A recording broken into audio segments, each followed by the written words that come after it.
السلام عليكم حبايبي الغاليين، اهلا وسهلا بيكم في مطبخ ام حسناء. وصفاتي كلها سهله وبسيطه ومجربه من مطبخ ان شاء الله. وصفتنا النهارده هي رؤوس الافران بالسمسم بطعم وريحه من الاخر، بطريقه سهله وبسيطه، وان شاء الله هتعتمديها من ناحيه العجينه ومن ناحيه الحشوه. العجينه ممكن تعتمديها في جميع انواع المعجنات، والحشوه كمان ممكن تغيري فيها زي ما انت عايزه. حلوه جدا جدا، هشه وخفيفه وزي الريشه.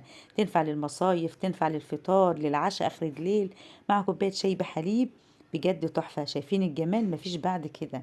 يا ريت تتابعوا الفيديو ومشاركة لكل حبايبكم عشان الكل يستفاد.